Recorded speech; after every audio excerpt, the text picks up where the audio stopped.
Halo, Assalamualaikum warahmatullahi wabarakatuh. Perkenalkan, nama saya Malika Ramadanti, NPM 5021229. Mata kuliah Pengembangan Pembelajaran PKN di SD, dosen pengampu Bapak Andri Valen, Magister Pendidikan. Tema 8, Lingkungan Sahabat Kita, Perubahan Lingkungan, Subtema 2, Pembelajaran 3.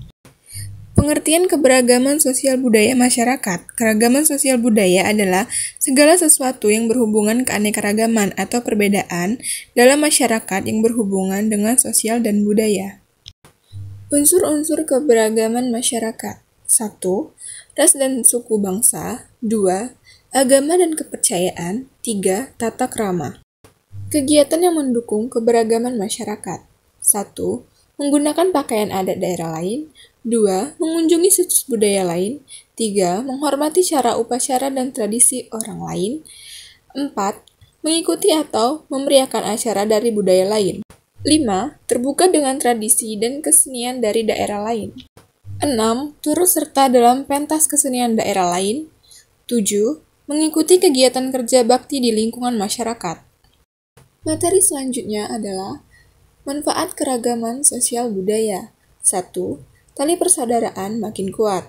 Adanya keragaman sosial budaya yang disikapi dengan tepat akan membantu memperkuat rasa persaudaraan antara masyarakat. 2. Melatih toleransi. Toleransi merupakan sikap yang penting, bukan hanya pada sesama masyarakat Indonesia, tetapi pada semua orang. 3. Memperkaya budaya nasional. Dan yang terakhir, 4. Menarik wisatawan asing.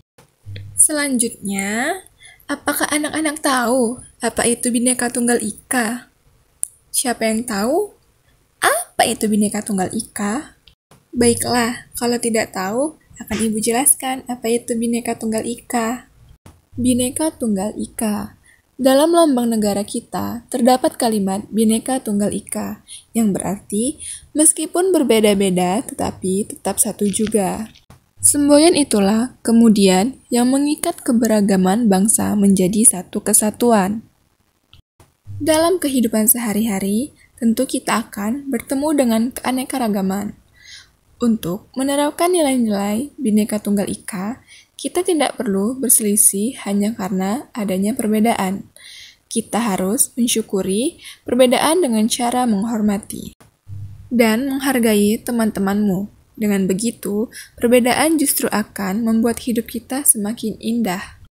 Baiklah, materi selanjutnya akan Ibu jelaskan tentang sejarah singkat Bhinneka Tunggal Ika. Sejarah semboyan Bhinneka Tunggal Ika dirumuskan oleh para pendiri bangsa jauh sebelum Indonesia merdeka.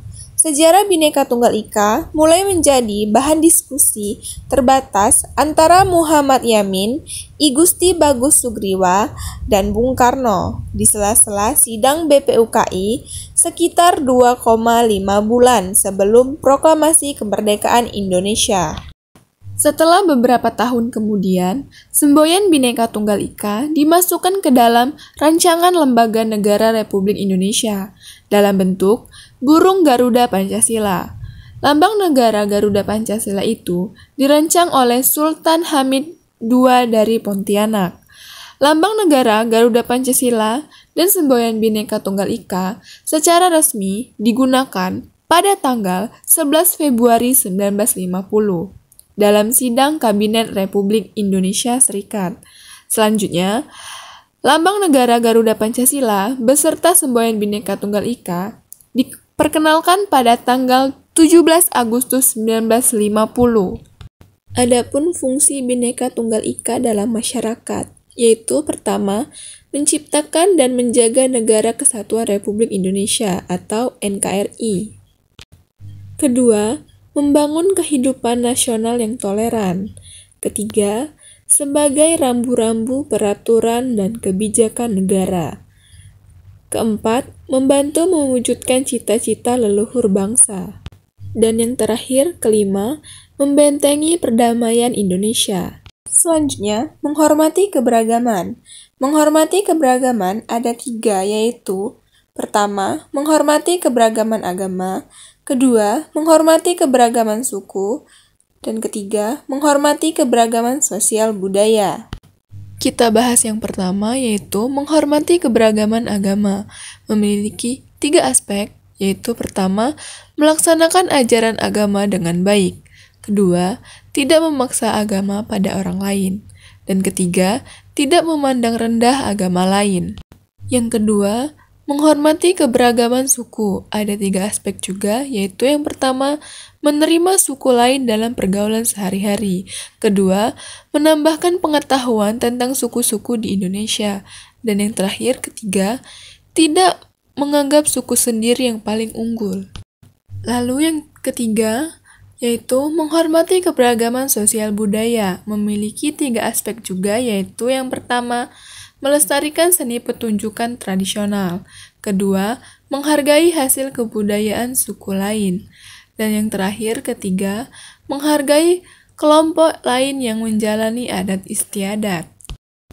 Baiklah anak-anak, apakah sudah paham dengan materi yang telah Ibu jelaskan tentang keanekaragaman sosial budaya di Indonesia?